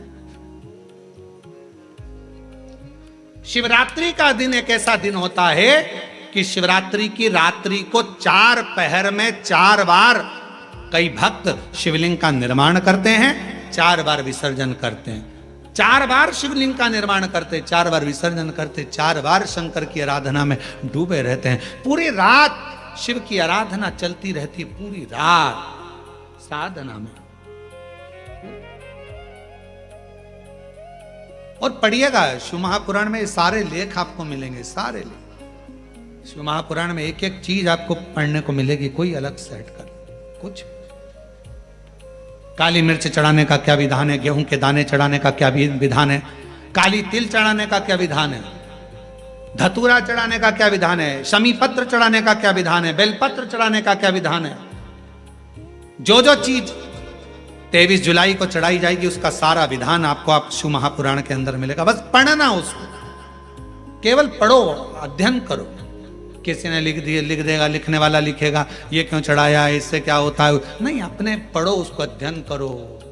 चावल के दाने, गेहूं के दाने, अन्न का भाग, मूंग, ये सब प्रसंग हमारे शास्त्रों में है सब। अच्छा मित्र भी एक दिन गुरु का कार्य कर जाता है। पार्वती माता को उनकी सहेली ने सीख दे दी कि शंकर का पार्थिव पूजन करना प्रारंभ करो। और माता पार्वती जी ने पार्थिव पूजन प्रारंभ किया। कहते हैं माता पार्वती जी केवल बाल्यावस्था में ही पार्थिव पूजन नहीं करी है। जब माता पार्वती जी का विवाह हो गया, घर में रिद्धि सिद्धि बहुएं आ गईं, तब भी मां पार्वती जी पार्थिव लिंग का पूजन करती रही। अब जरा विचार करिएगा, बहुत समझने वाला विषय है। पार्वती जी को शिवजी मिल गए, घर में रिद्धि सिद्धि आ गई, पुत्र गणेश आ गए, षडानंद कार्तिकेय आ गए, अमोद प्रमोद आ गए, शुभ लाभ आ गए। अब जिसके घर में इतना सारा सब सुख आ गया, तो फिर पार्थिव लिंग पूजन करने की जरूरत क्या थी?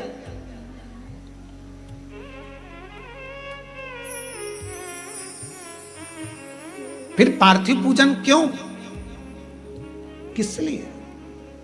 अब तो पार्वती जी को शिव जी मिल गए थे, अब तो पार्वती जी को सब कुछ प्राप्त हो गया था, बेटे भी आ गए, बहू भी आ गई, पोता पोती भी हो गए, सब हो गए, नाती पंती सब।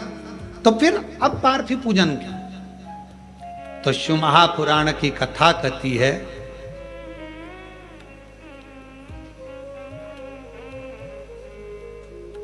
सती खंड के अंदर एक बात आती है, शिव की आराधना केवल सुख पाने के लिए ही नहीं, शिव की आराधना शिव की दृष्टि में शंकर भगवान के चरणों में जिंदगी भर रहने के लिए भी होना चाहिए।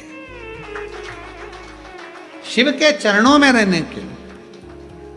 आपके पास में गाड़ी आ गई, बंगला आ गया, दौलत आ गई, बच्चे हो गए, संपदा आ गई, सारा सुख हो गया, और आप शिव को भूल गए, ये श्रेष्ठता न। एक पत्र आया है, देखिए पत्र में कितना सुंदर भाव वर्णन किया।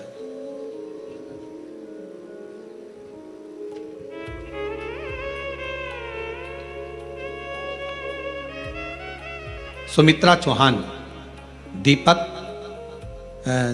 गांव का नाम है दीपका, है दीपका, जिला कोरबा छत्तीसगढ़ से हैं। मैं अपने महादेव की करुणा का वर्णन करना चाहती हूं। मेरे बेटे का नाम शिवांश है, 2.5 वर्ष का, जिसको अचानक बाथरूम करते समय, पेशाब करते समय खून आना शुरू हो गया।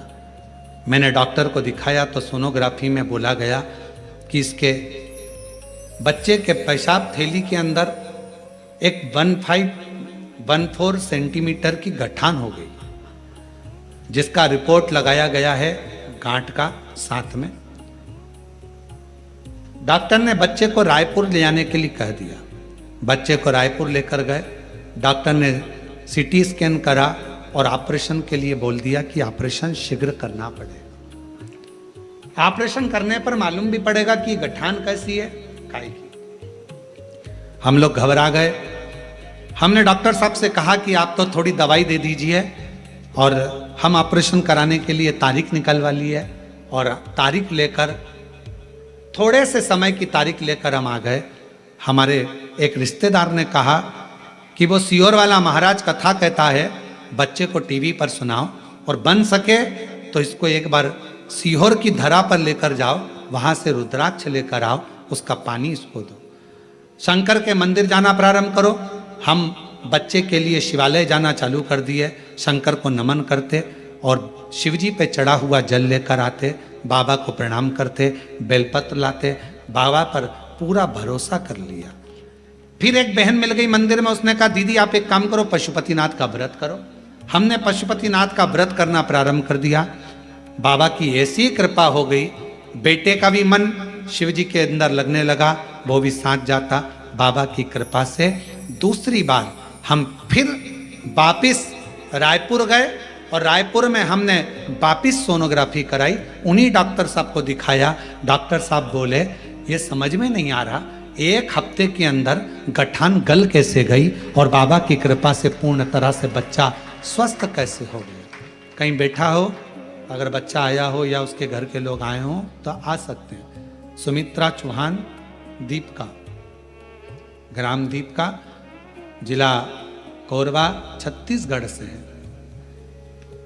एक पत्र और बड़ा सुंदर है। मैं सपना शाहजीत, पति श्री टिकेश्वर शाहजीत, ग्राम कटगी, तहसील कसडोल, जिला बालोदा बाजार, छत्तीसगढ़ की निवासी हूँ। मैं बाबा का क्या वर्णन करूं गुरुदेव। हमारे जीवन में एक घोर संकट आ गया था। मेरे पति सरकारी स्कूल में शिक्षक हैं। पैसे के लालच में एक शराबी व्यक्ति ने अपनी बेटी 11 वर्ष की पति पर छेड़छाड़ का इल्जाम लगा दिया और मेरे पति जो टीचर हैं उनको फंसा दिया। इल्जाम लगते से ही सारा केस मेरे पति पर बन गया और गुरुदेव पूरा घर अस्त व्यस्त हो गया। ऐसा कौन व्यक्ति नहीं था जिसके हमने हाथ पैर ना जोड़े हो, जिससे हमने कहा ना हो। पति भी रोता रोता कहता है कि मैंने कोई स्पर्श नहीं, कभी बातचीत नहीं, उस बच्ची से वो बेटी के तुल्य है, फिर ये कैसा हो गया। पर शराबी व्यक्ति ने धन के लालच में उसने सब ऐसा कर्म कर दिया। गुरुदेव सब अपशब्द कहते हैं, ताना देते, आड़ा टेढ़ा कहते। एक दिन बैठी बैठी रो रही थी दरवाजे के बाहर। एक बहन जी निकल कर जा रही थी शंकर के मंदिर। शाम को थाली उसके हाथ में थी। मेरे से कहती है जी आप यहाँ बैठी रोती रहती हो, पशुपति व्रत क्यों नहीं करती हो। मैंने पशुपति व्रत किया।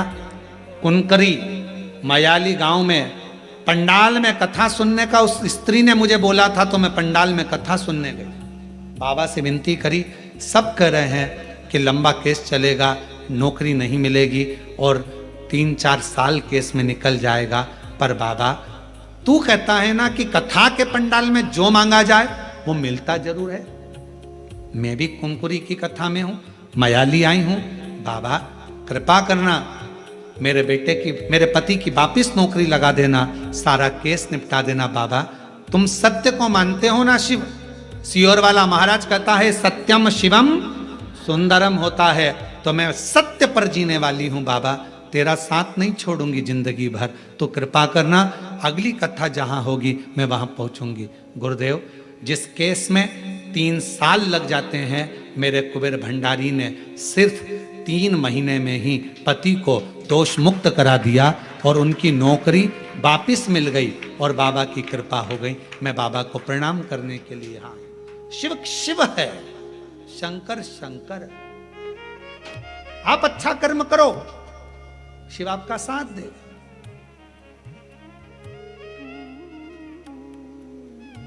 कोई कितना भी इल्जाम लगाए, आप शब्द बोले, ताना दे, गाली दे, दुनिया का काम है तुम्हारे पर आक्षेप लगाना। जिसके पास कीचड़ होता है वो कीचड़ ही लगाता है, और जिसके पास इत्र होता है वो इत्र ही लगाता है। ये दुनिया की रीति है। जिसकी जेब में इत्र की शीशी होगी वो तुरंत इत्र की शीशी निकाल। हमारे वो छिपरा वाले मालू जी, उनकी जेब में हमेशा इत्र रखा रहता है। हमारे वो खोपरा गोले वाले हैं, हमारे वो बेसन वाले हैं, ऐसे कई लोग हैं, उनकी जेब में इत्र रखा रहता है। वो इत्र निकालते चरणों में लगा देते। उनकी आदत, इत्र की शीशी रखोगे तो इत्र लगाएगा, और कीचड़ होगा साथ में तो कीचड़ लगाए। तुम्हारे पास में क्या है? कोई कीचड़ से भरा हुआ व्यक्ति होता है तो दिन भर आक्षेप लगाता रहता है, ये ऐसा वो वैसा, उसने ऐसा कर दिया, उसने वैसा कर दिया, उसने ये कर दिया। समझ लेना, नगर पालिका की, नगर निगम की कचरे की गाड़ी है। बार बार आक्षेप लगाने वाला, गलत बोलने वाला व्यक्ति जब निकल कर जाए तो उससे दूरी बना लो, क्योंकि कचरे की गाड़ी के पास खड़े नहीं रहना। कचरे की गाड़ी से ज्यादा चिपकना मती, नहीं तो उसकी बदबू अपने अंदर आने लगती है। कचरे की गाड़ी जब भी निकले तो मुंह पर कपड़ा डालो और निकलते चले जाओ। इस कचरे की गाड़ी से ज्यादा मिलाप नहीं करना। क्या करते हो? तुम्हारे यहाँ कचरे की गाड़ी निकलती है तो उसके पास खड़े रहते हो क्या? जम के तो बोलो। नहीं, क्या करते हो? कचरे की गाड़ी में बदबू आ रही है, तुरंत मुंह पे कपड़ा लगाओगे, साइड में से निकल जाओगे। हारन भी बजाओगे तो कचरे वाला नहीं हटाएगा, उसको कचरा बीनना है। कचरे की गाड़ी है, उसको मालूम है कचरे की है। तू अलग से निकल, तुझे बचना है। कचरा तेरे अंदर नहीं चिपकना चाहिए, बदबू तेरे अंदर नहीं चिपकना चाहिए, कीचड़ तेरे अंदर नहीं लगना चाहिए। तू बचकर चल। वो तो कचरे की गाड़ी नगर निगम वाले ने बनाई है। उसी तरह संसार में कई लोगों को निंदा करने वालों को भगवान ने कचरे की गाड़ी की तरह पैदा करा है। वो दिन भर बदबू मारते हैं, दिन भर कचरा फैलाते हैं। उनका काम ही कीचड़ उछालना। उनका पूरा 24 घंटे एक काम रहता है। कोई अच्छा काम कर रहा है, उस पर कीचड़ उठा लो। कोई महाराज है, अच्छा काम कर रहा है, सनातन को जोड़ने का काम कर रहा है, उस पर कीचड़ उतार। कोई महिला है, आगे बढ़ रही है, कोई बच्चा पढ़ने में लगा है, कोई एजुकेशन में लगा है, कोई चिकित्सा में लगा है, कोई अच्छा कार्य कर रहा है, कोई भूखे को भोजन करा रहा है, प्यासे को पानी पिला रहा है, उसके ऊपर कीचड़ उछालो। उसके पास 24 घंटे एक ही काम है, क्योंकि उसे भगवान ने कचरे की गाड़ी की तरह पैदा करा है। कचरे की गाड़ी, उससे बचिए। कचरे की गाड़ी आपके पास में आएगी, आपको दूर हटना, आपको अपनी गाड़ी पीछे खसकाना है। मालूम है बदबू मारेगी, थोड़ा साइड से निकलो, साइड से। ये करे महाराज। इस पत्र से सीखने वाला विषय है, उस बहन ने भगवान से कह दिया तू सत्य की रक्षा करता, तुझे जब मानूंगी तू सत्य को जीता दे। और वही सत्य जीता। जो केस इतने ईमानदारी से बोलो, ऐसा केस इतनी जल्दी निपट सकता है क्या? 3 महीने के अंदर वो लिख रही है, 3 महीने में मेरे पति को दोबारा जॉब मिल गई और सारा केस सलट गया। ये शिव की कृपा। और उसने एक लाइन लिखी, सबके हाथ पैर जोड़ लिए, ऐसा कोई व्यक्ति नहीं था जिसके पास नहीं गई हाथ पैर जोड़ने। आखिरी में शिव के पास गई, आखिरी में शंकर के पास।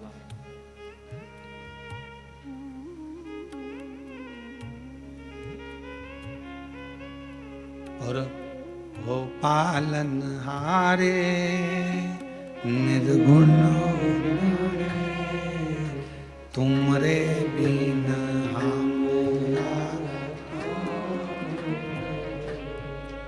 हमरी उलझन सुलझाओ भगवन, तुमरे बिना हमरा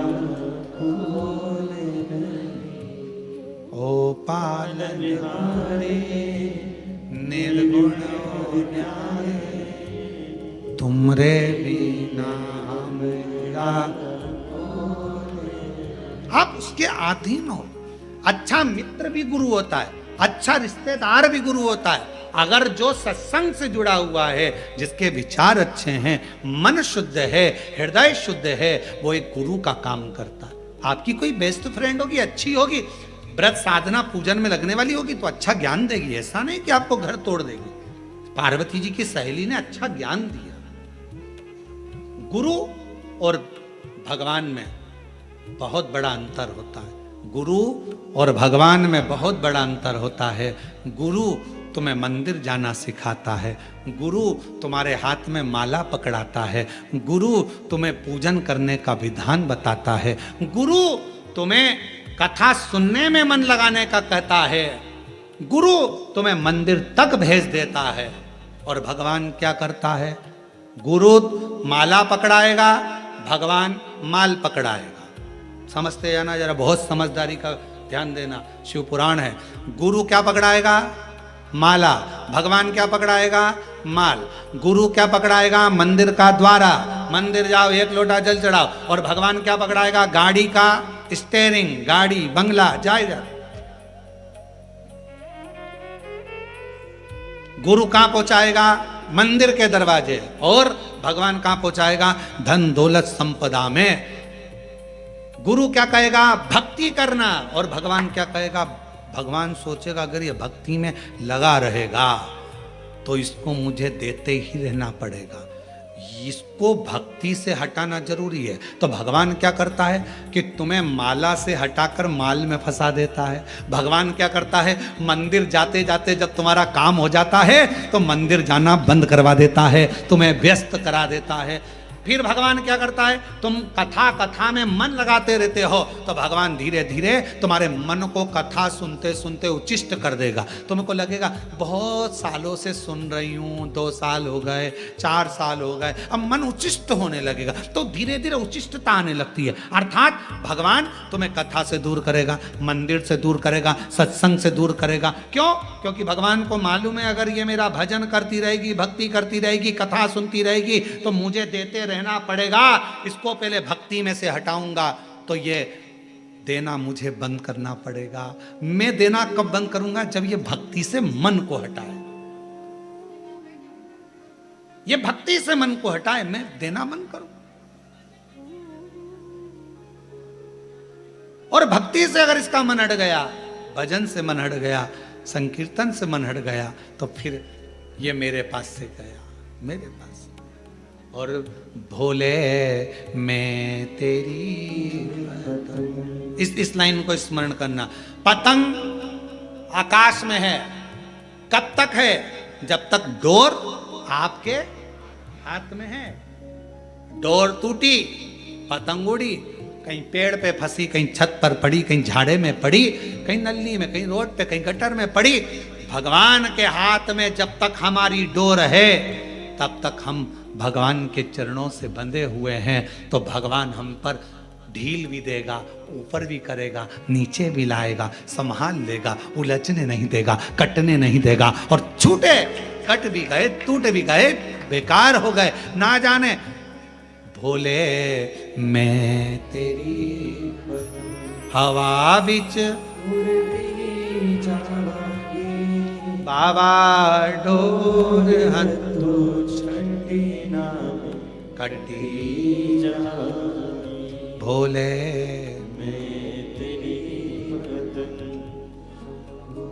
जो इसी भजन की एक लाइन हमारे स्मरण में रहती है, जो कट गई तो फिर लुट्टी जावा। अगर कट गई तो लुट गई, तेरे हाथ से छूटी कि गई। गुरु कह रहे हैं कि माला पढ़, गुरु कह रहे हैं मंदिर जा, गुरु कह रहे हैं एक लोटा जल पकड़, गुरु कह रहे हैं भगवान की कथा सुन, और भगवान कह रहा है आ गई बहुत सारा दे भी दिया, अब मैंने तेरे को बेटा दे दिया, बेटी दे दी, पंथी दे दिया, काम धंधा चालू कर दिया, अब तू मुझे छोड़, क्योंकि नहीं छोड़ेगी तो मैं देता ही रहूंगा, क्योंकि वो तो भोला है, उसका काम देने का। शिव छुड़ा रहे हैं, गुरु जोड़ रहे हैं। गुरु कह रहे हैं छोड़ना ही मत।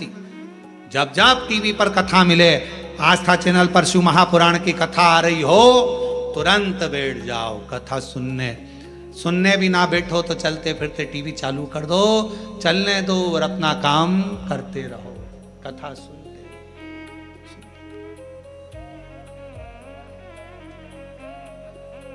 कोई अच्छा गुरु मिले जीवन में, वो जोड़ दे।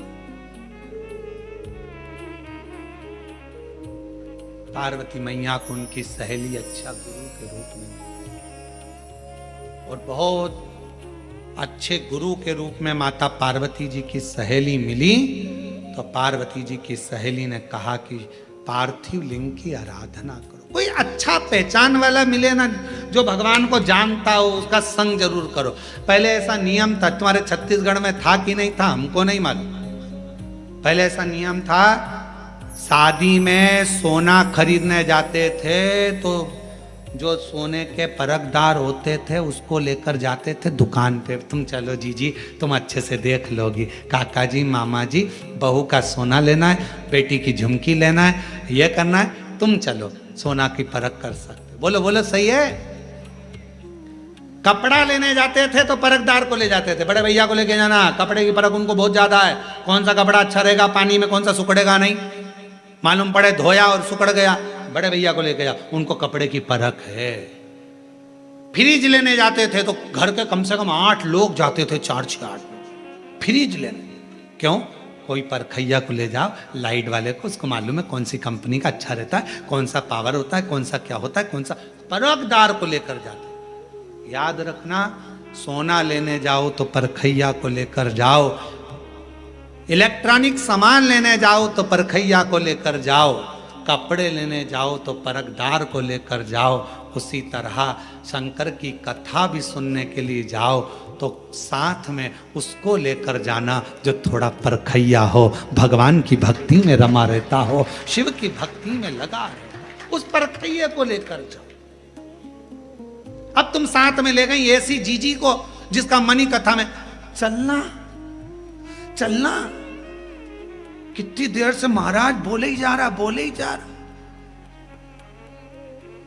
एक जगह कथा करने का एक महिला आ गई, महिला बोली गुरुजी, कथा में आगे आगे बैठ के खूब रो रही, वो खूब, हमसे सहन नहीं हुआ।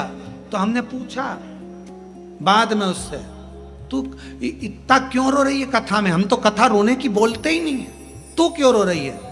कहा गुरुजी मेरे पास में एक पाड़ा था, भैंस का बच्चा हुआ था पाड़ा, वो भी ऐसे ही 3 घंटे तक टर टर टर टर करता रहा, आखिरी में वो पाड़ा मरी किया, मैं इसलिए रो रही हूं, तू भी 3 घंटे से चिल्ला रहा है। तो जिसके समझ में नहीं आए, महाराज और पाड़ा एक जैसा लगता, जिसके नहीं समझ में उसके पाड़ा और महाराज एक जैसा।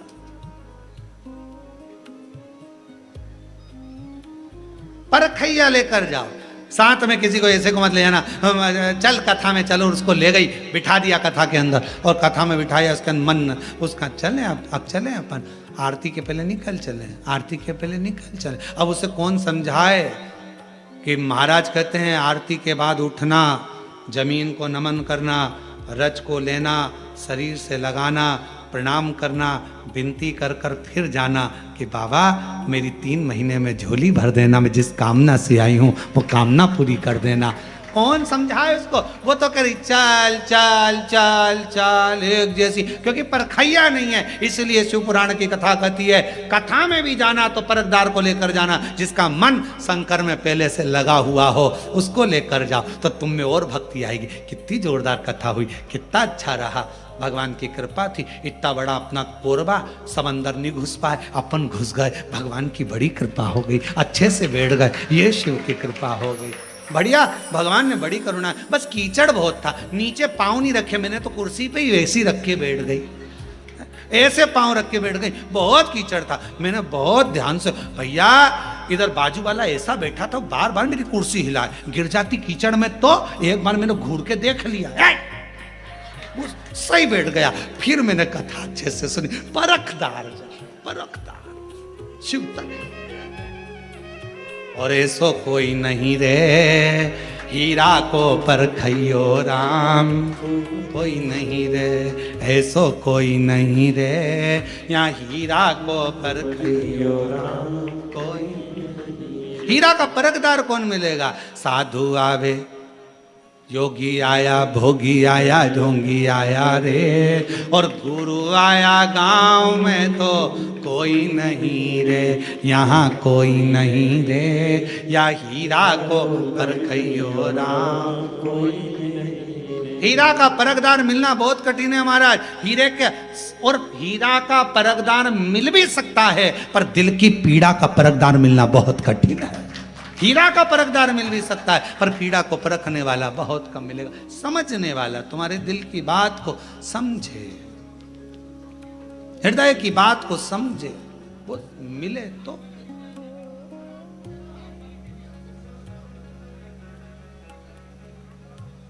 समझने वाला महाराज,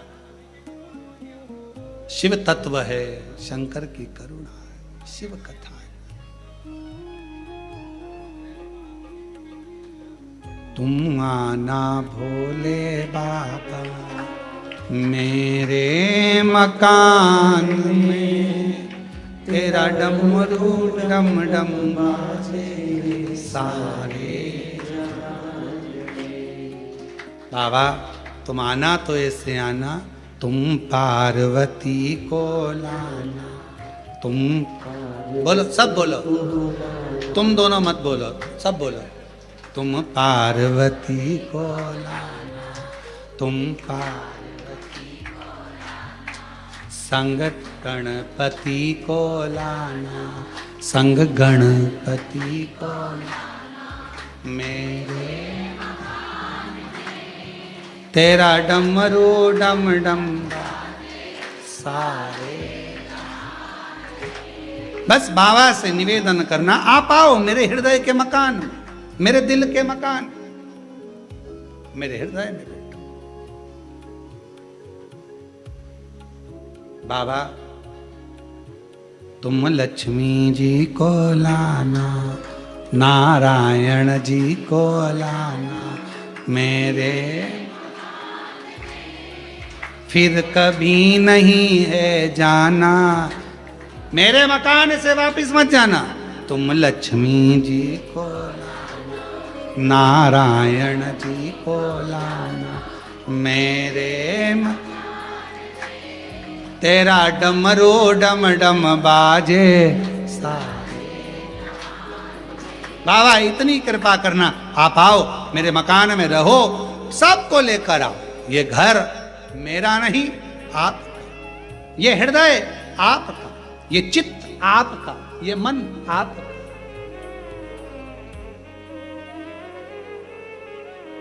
शिव शंकर का ओगरदानी शंभू की कथा कर रही है। पार्वती जी ने सुन लिया, सखी का कहना माना, और जो पार्थिव लिंग का पूजन करा, पार्थिव लिंग का पूजन, फिर सबसे कहें पूरे भारतवासियों से जितने कथा सुन रहे हैं, 23 जुलाई को शाम को 7 बजे से 8 बजे तक पार्थिव लिंग ऑनलाइन पूजन में जुड़ना। अपने घर की जो मट्टी हो उस मट्टी को उठाकर शिवलिंग बनाकर 7 बजे बैठना, पूजन करना, बाबा की आराधना करना। फिर देखो मेरा बाबा साल भर में कितनी संपदा, कितना वैभव, सब कार्य सिद्ध करता है। मेरा शिव है, शंकर है, वो घड़दानी है, वो शिव।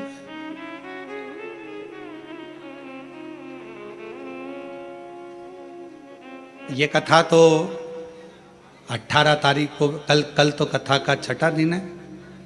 क्या रहेगी कल कथा की? शिवरात्रि। कल कथा की शिवरात्रि रहती है। परसों के दिन जो कथा होगी वो सुबह 8 बजे प्रारंभ होकर 11 बजे विराम हो जाएगी। कल का कथा का समय तो यही 1 बजे से 4 बजे तक ही रहेगा। टीवी पर परसों की कथा का समय भी 1 बजे से 4 बजे तक रहेगा।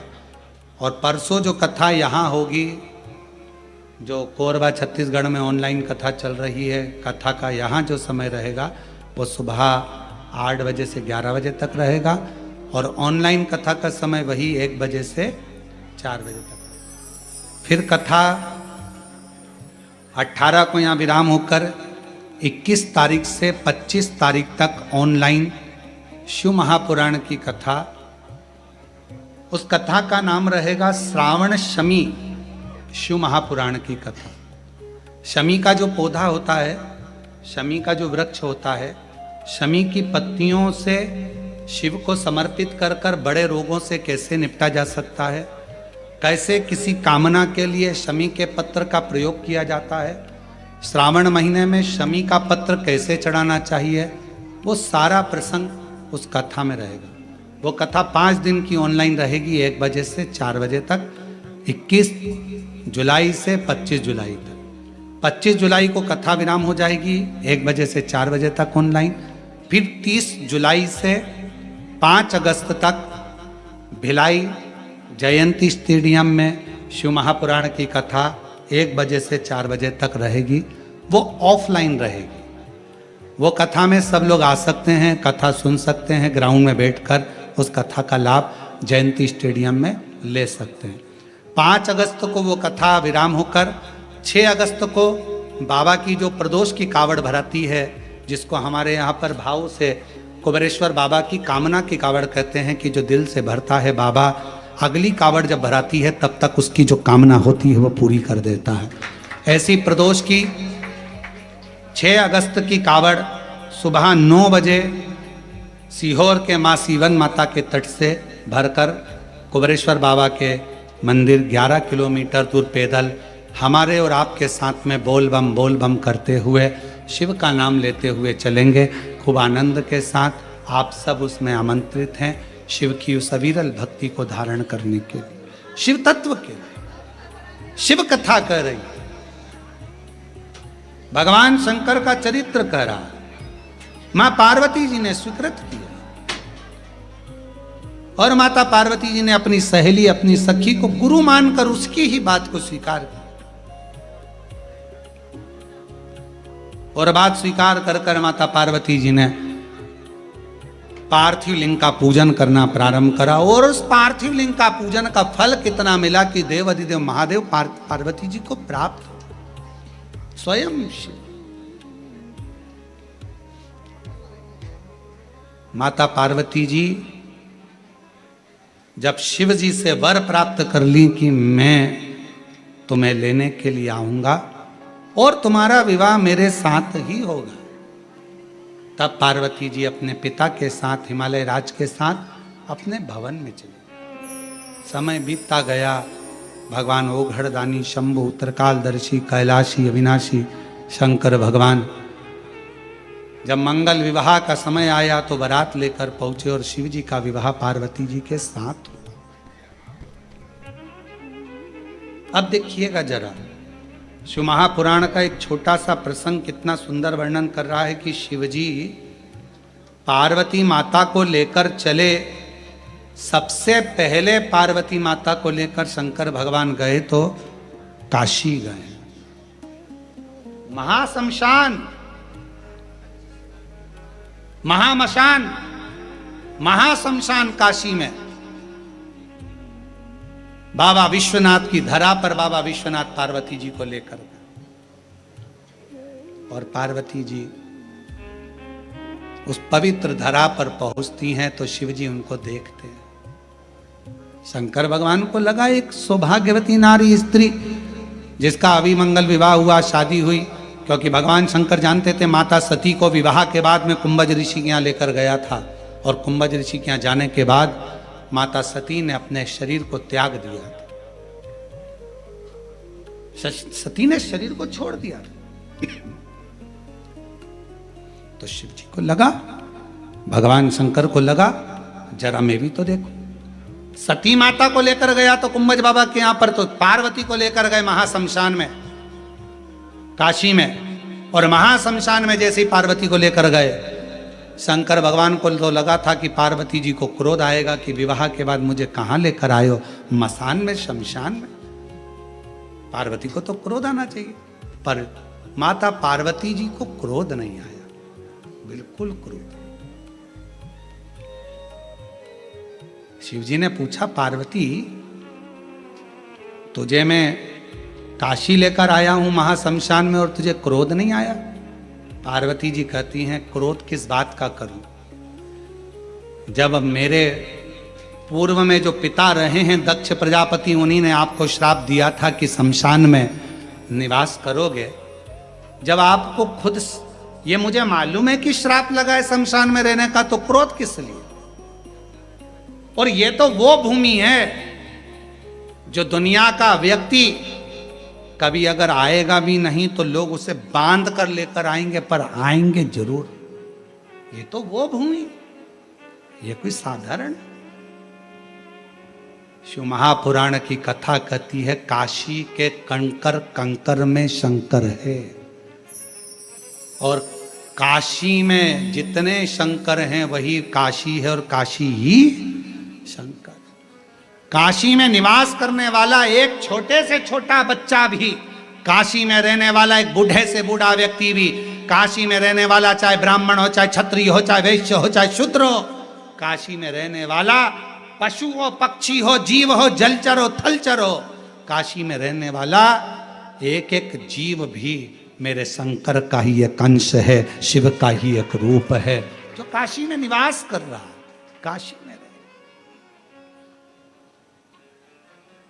काशी में केवल लोग कहें कि मानव बसते हैं या इंसान रहता, ना ना, काशी में तो मेरा शंकर रहता है, शंकर।